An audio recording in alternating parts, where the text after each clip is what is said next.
Do you have a little time? Can you share what's on your minds? Another point of view.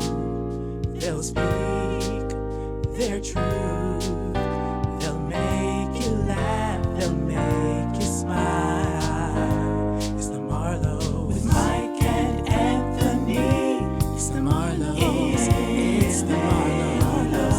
It's the Marlows with Mike and Anthony. It's the Marlows. It's the Marlows. It's the Marlows with Mike and Anthony.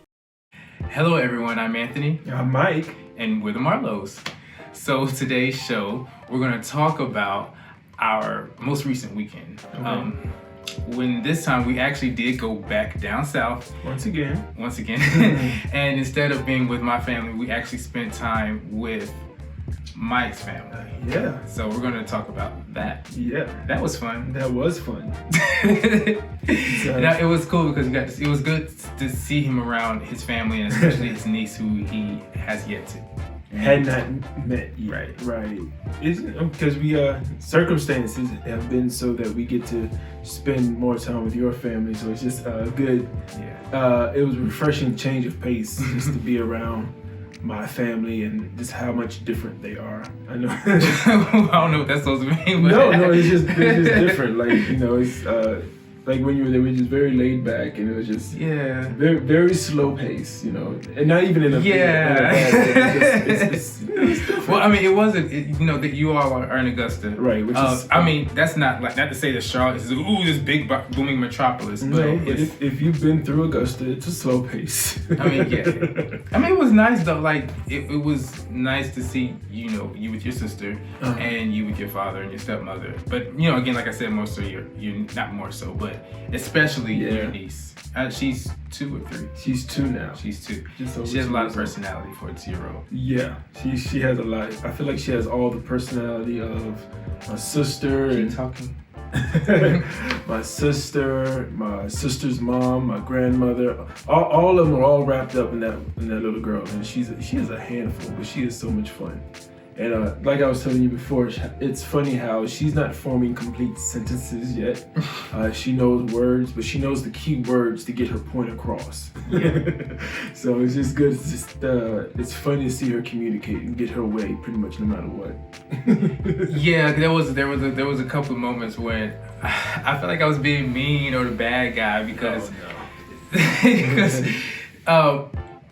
with kids, I realize there's a fine line between, being loving and affectionate and playful with them, but then also having to be the authority figure. Right. And then there was a moment when she took your phone and she was playing with it, and you said, no, AJ, bring it back. Right. And as soon as you said, bring it back, she took off running, and my instincts kicked in, and I was like, no. And I was like that, and I felt like I grabbed her so hard, I was like, oh no. And I was like, look, you can't do this, because you run around, you hurt yourself.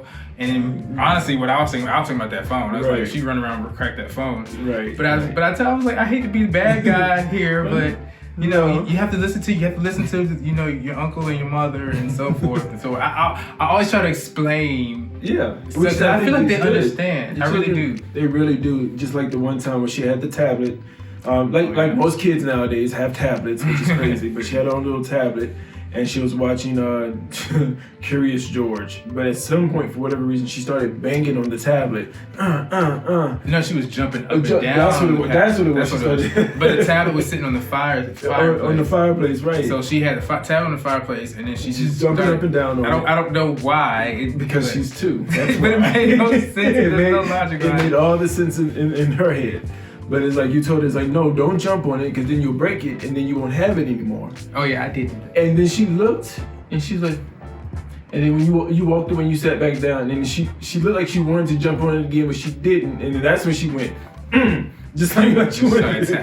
Right, then she started tapping on it. It's like, but no, she understood what you told her. Yeah, she understood. And she understood that it wasn't a good thing, but she still wanted to push the limits to see what you were going to do.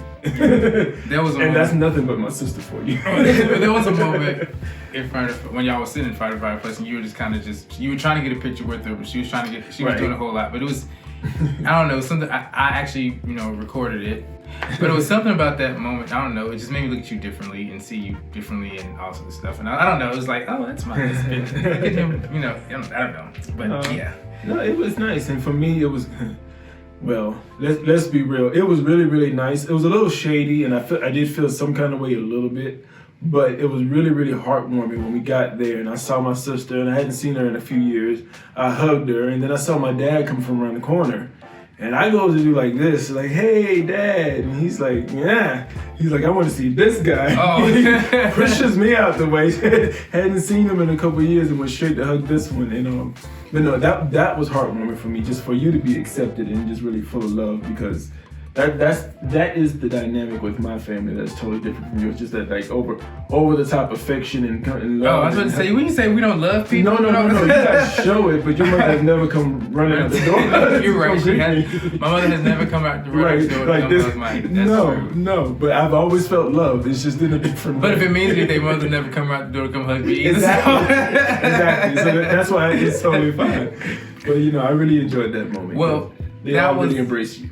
Well, yeah, they do, but it meant a lot to me to have your father accept me and not just tolerate me or tolerate us or other shit, but he really does like me as a person, and I know he likes that we're together, and I don't know, I do know, I keep saying I don't know, I don't like being affectionate or emotional, but at that time when we went down there, that's what I needed, right, and to have him there to say, hey, I'm here for you guys, I love you both.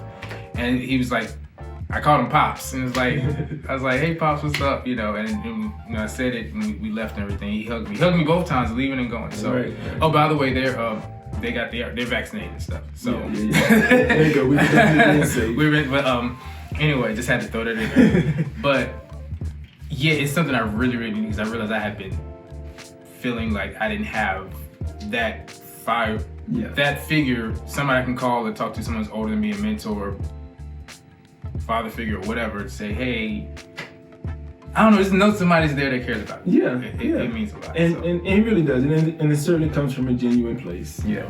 And it's funny because as the child, we all say this about our parents, like, oh, sometimes another corny story, but at the end of the day, you really know the message he's trying to get across, and it's really heartfelt.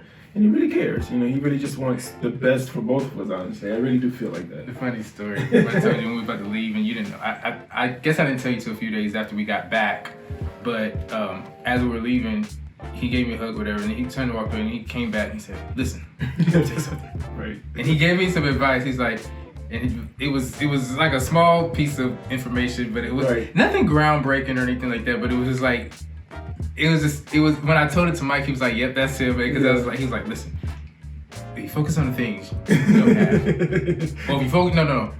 I'm sorry. It's what it was. You focus on what you already have and what you're blessed with. You realize you don't have time to be concerned about what you don't have. Right. And he walked away. He walked away. So and I was like, okay, what they did. That's that.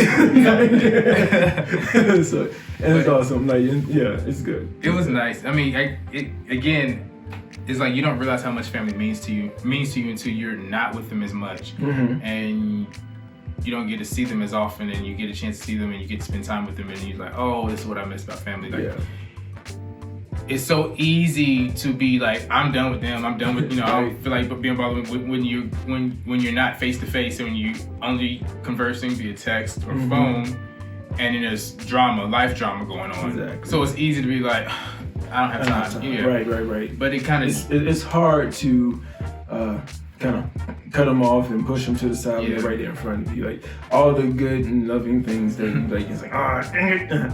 Forget I love you. right. Exactly. I was trying to be mad at you. Exactly. Trying to be mad. Right. Exactly. I don't have time for this. I do not have time. My emotional budget is tapped out. Right. I don't have time for all of this. But and that's funny because in a sense, or not even in a sense, quite frankly, it's those moments with family that sometimes you're reluctant to have. And sometimes they're very impromptu that actually recharge or add a little bit of energy back into that emotional currency bank. There's been gives you just a little bit more to go forward. Yeah, I'm gonna cut you off. There's been so many times there's been things come up and like, okay, well, it means I have to deal with my family. So, okay, and then I try to get out of it because like I I don't have it. I don't have it in me. And it goes back to this emotional budget that we're always talking about. It's like, or that we will be, well, we're always talking about. Y'all not here. But as like the last episode, it's like even, I know I gave one example, but another example is like, for me, it's like always family things, or like I said, people who are close to me. And when I know there's going to be issues, I know there's going to be drama because I already know there's stuff going on. Right. It's like, I can't. So, no, I don't. No, I do. I know I'm not coming. It's like, why are you not coming? And then you realize, like, because I don't want to. You're like, but that's like, no, I really do not want to. That's my answer. Yeah. It has nothing. I mean, you after a while you get tired of, you get tired of trying to be the bigger person or trying to do this and do that to show that you're loved. Yourself. Right, but you're doing it because the only reason you do it is because you're trying to show, hey, I'm loyal. I'm worth love. I'm worth all the love. Yeah, I'm here. I'm your son, your niece, your nephew, your whatever, and I love you. So I'm showing it. Hey, I'm here to support you. And then stuff happens and you feel like, okay, well, like I'm doing all I can to meet you where you are and to be, that good family member, or friend or whatever the situation, the relationship is. And you're not getting it back in return. So it's like, this means like, if I know that don't go to that cookout if you know so-and-so's gonna be there and you just don't, that's how I was. Like, I'm not, no.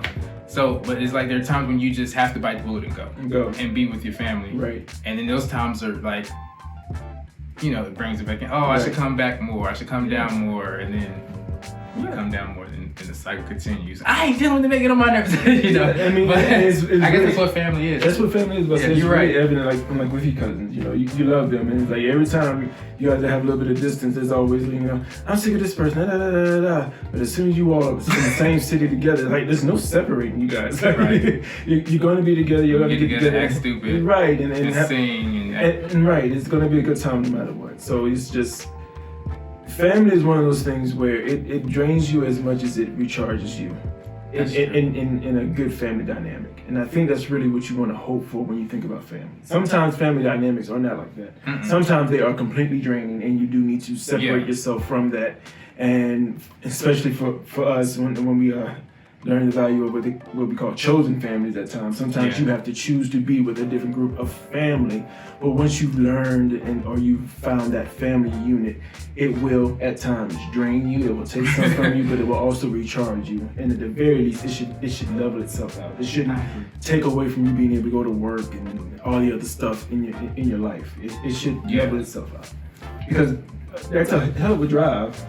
From both times we drove. Like, it never felt like it. I mean, a little bit, but it's a long drive. It's bearable. It's bearable. But being with the family kind of makes up for it. So it's like because you do have those memories. You have those whether you take pictures or not, we have those memories and things. Exactly. And I think we do realize the importance of family having a strong unit, so that you have that support, but you also have that love. Like, you just need it, and you're like, it's something that's you can't really explain, but it's something about the social aspect of it, and it's human nature. Yeah, it's human nature, and it's healthy for you. Right, it's healthy for you. You live longer. Right, and I think that's why it was so important for us to have our names, the Marlows. Right. Well, a lot of people don't. You may wonder where did the name from Marlows from? Right. Why are they the Marlows? That? Right, and we thought about it was like we don't want to get married and then have these two separate names, or when we have kids, they have to worry about their name being hyphenated, or I'm this one's son, I'm that one's daughter, or whatever. Right. So what we did was we took our names and we just made up our own name. We took our name, his last name, his maiden name, which is Martin, and my name is Lowry. So Martin, and mine is Lowry. So he took the Mar from Martin and the Low Low from Lowry and did Marlo. So because we feel like we want to build our own legacy, and why the hell not? It's like when it dawned us that like we could do this and it's legally done. We got married. I was married to 2 kids. Right, and it's like, why the hell not? Like, why do? Right. It's for us. Our marriage was the beginning of a whole new journey and chapter for us. Like, we've already been together for 12 years prior to that. So 11 years. Excuse me. There was no adjusting to everyday life, marriage, so to speak. But it was more symbolic for us that we start this whole new journey, and part of that journey is our legacy and the children that we hope to have one day, and we just want it to be built on something. Like there's a story behind the name Marlo that we'll be able to tell our children, and it's something special. So we want whomever our legacy is left to, we want them to be happy about the name Marlo. And why not? Sounds nice. Yeah, I like it. It's classic. But I mean, and at the same time, you may wonder, well, what about your other names? Like, I feel like you're disrespecting your family. This, the other.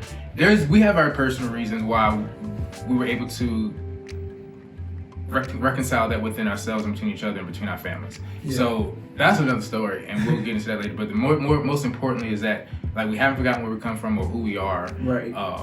Like our names are still in the name Marlo. Right. Like it's Mark. It's Mark. You know, who we are, and we're not running away from it. So like people will probably still always know me as Anthony Lowry. Yeah. Jr. Always know me as Michael Martin Jr. So, but it's funny. His middle name is Anthony. Yes, my middle name is Anthony. So and I don't have a middle name. Right. So, but anyway, interesting tidbit. Right.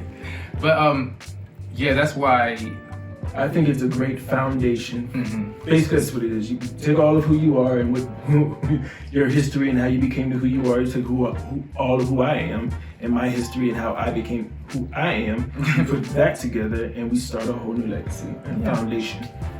New for many great name, things to come. New family crest will be released. I'm looking soon. forward to it. Yes. But it's just family's important to us. Basically, that's what we're saying, and we want to continue to.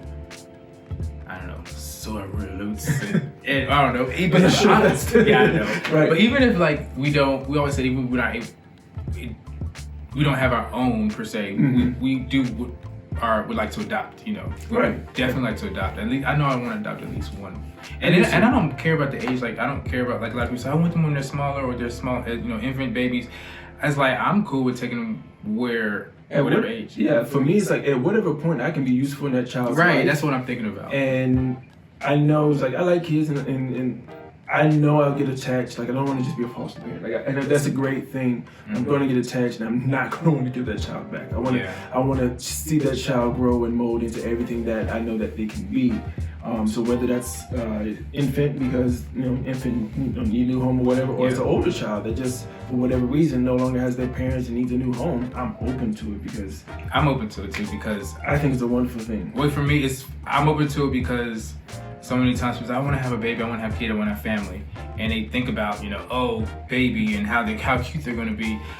But ironically, of course, all that's great and wonderful. Mm-hmm. But I'm more looking forward to watching them grow up, seeing how they learn, how they maneuver, how they are with their friends when they go through their first heartbreak or they fall out with their best friend, or just the trials of growing up and seeing them how they think and seeing how they who are they going to be, what are they going to be, what are they going to become. It's like, and I want to just expose them to whatever it is that's going to bring out the best in them. So if they're interested in this, expose them to this, so allow them to do this, whatever it is. And I would love to see the full potential of a child, just come to fruition, just by letting them be. Right. And even the hard times, I'm just looking forward to the hard times, like the hard conversations and seeing how they calculate and process their thoughts. It's like all that is really interesting to me, and it's amazing to me. And I would love to see if they're my child, to see what parts of me